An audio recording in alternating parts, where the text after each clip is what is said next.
Welcome to Warhammer Warscroll Review. In this video, we're taking a look at the Fire Slayer unit, Vulkite Berzerkers. Warscroll review. Vulkite Berzerkers are a battle line option taken from the Fire Slayers faction. They are a Dwarden unit, so they are a bit slow at movement forward. 1 wound, 5 up save, and bravery 7 is as average can get in terms of battle line infantry. Luckily, they have a few special rules that make them much more survivable. Berserk Fury is an ability that grants them a chance to ignore a wound or mortal wound on a 6. If the unit has 10 or more models, add 1 to this roll. Or, if the unit has 20 or more models, add 2 to the roll. Having a second save on a 4-up is extremely durable. The second save is obviously unaffected by Ren. The only way to reduce its effectiveness is by reducing the models in the unit. Berserker's other form of defense comes in one of their weapon loadouts, of which they have quite a few. Vulkites have the choice between 2 fire steel axes or a bladed sling shield and hand weapon, either a hand axe or warpick. Taking 2 hand axes offers rerolls to hit on 2 no-rend attacks. This is a decent option and can be paired with other Fire Slayer abilities to better effect. That being said, taking the sling shield may be the better choice. This is a unique item that grants the bearer a 4-up save as long as the unit did not charge. When they do charge, they deal a mortal wound on a roll of 6 for each Berserker who finished their charge within ½ inch of the target unit. The choice between the hand axe and warpick seems fairly straightforward, as the warpick offers Ren 1. Wounding on 4s instead of 3s can be mitigated in multiple ways with the Fire Slayer faction. Like all other Fire Slayer models, the Berserkers have a throwing axe to effectively give them an extra 8-inch attack. Vulkite Berzerker's Horn of Grimnir allows them to reroll 1 of their dice when charging, and Karl's Warpick does 2 damage instead of 1. Because of Berserk Fury, it's usually best to take maxed out units of 30 Berserkers for 330 points, though they are fairly reasonable at minimum strength at 120 points for 10 models. They are on 32mm bases, making their 1-inch reach somewhat stubby and meaning they can't fight in ranks. Fire Slayers offer a few ways to mitigate this shortcoming, and their throwing axes ensure models in the back are doing at least some damage. The Fire Slayer player should consider pile-in and charge moves very carefully. When charging, try to spread the Berserkers out and surround the target. Vulkite Berzerkers are more or less a tar pit that can deal out a bit of damage slowly. Because of this, surrounding the enemy is even more important and will prevent the enemy from retreating.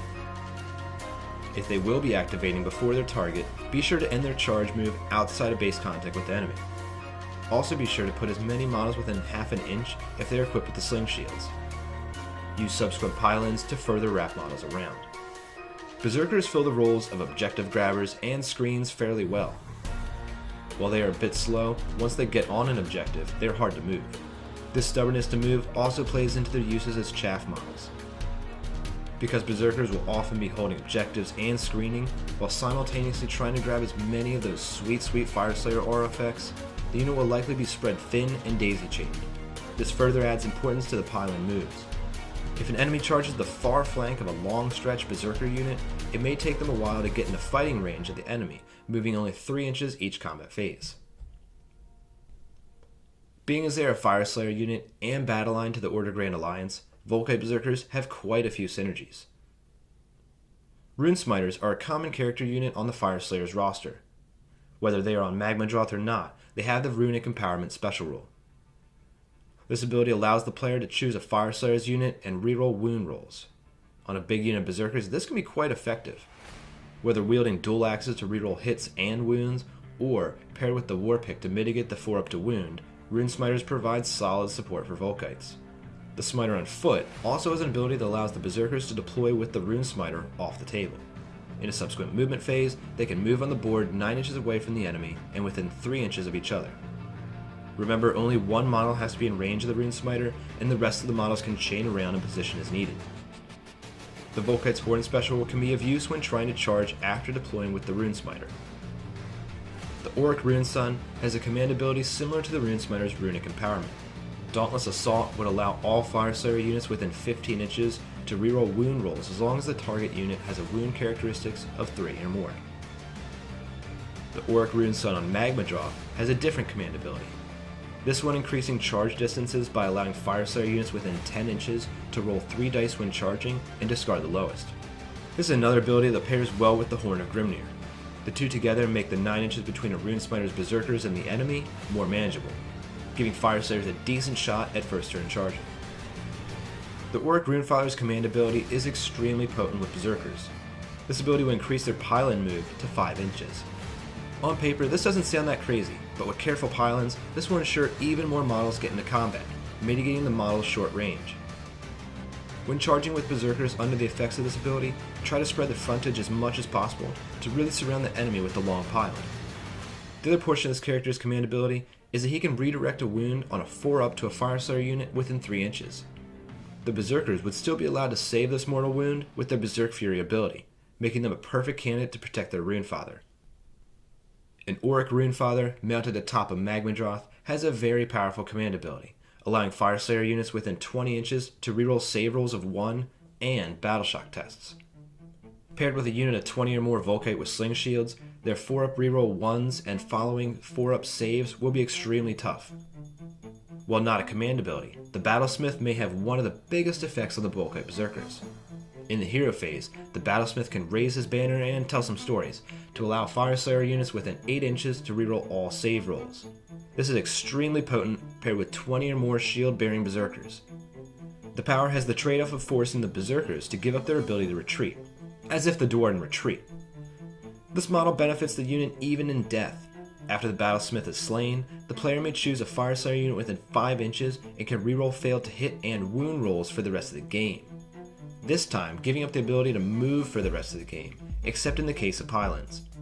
This ability is another point in the list of reasons why pylon moves are extremely important to Berserkers. Fyreslayer Legion's abilities will provide quite a bit of potential. The battle trait allows players to choose an army-wide special rule each turn, providing an additional effect on a roll of 6. Some of the standouts here are an additional rend to all melee weapons, ignore Battleshock tests, and add 4 inches to movement values. Getting the pumped up Rend rune would make the Berserkers Rend 3 with their war picks. There are 6 runes, and they are all useful. Also among the Fyreslayer Legion's abilities are a few noteworthy command traits. Fury of the Fyreslayers is pivotal when the player is not taking the Auric Runefather. The trait allows Fyreslayers within 6 inches of the general to pylon an additional 3 inches. Exemplar of the Ancestor is also a good option, allowing Fyreslayer units within 12 inches of the general to ignore Battleshock tests, protecting large units of Vulkite. In terms of battalions, Fyreslayers have quite a few of those as well. The Warrior Kin Band is fairly cheap and consists of an Auric Rune Sun, on or off the Magmadroth, and 2 units of Vulkite Berzerkers. The battalion offers 2 bonuses. When within 10 inches of the Rune Sun, the Berserkers can throw their axes twice. The power complements the Rune of Foresight well, throwing 2 axes 16 inches, which can do some solid support character sniping. The other portion of the battalion allows Vulkite Berzerkers within 5 inches of another Berserker unit to pylon an additional D3 inches. Combined with the Rune Sun on Foot's command ability, the Berserkers will be granted an enormous pylon movement. The General's Handbook 2017 added 2 additional battalions, both consisting of 1 Lords of the Lodge and 1 Warrior Kin Band. Both can take on additional battalions and units, effectively encompassing the entire army. The Volstarg Lodge allows the player to automatically gain the additional effect when using the Rune of Fiery Determination, meaning not only will they ignore Battleshock tests, they will almost ignore being slain, as they can still pylon an attack. The Greyfired Lodge lets the units within the battalion be deployed in any movement phase within 6 inches of a board edge and outside of 9 inches from an enemy, giving them a big boost in mobility. While not receiving the great benefits from them, Vulkite Berzerkers can be used outside of a Fyreslayer army. Order Grand Alliances welcome the models as durable battle line when it's needed. The Grand Alliance not only offers the Berserker's Mystic Shield, but Elemental Shield. The Archmage's spell would grant the models another save on a 6.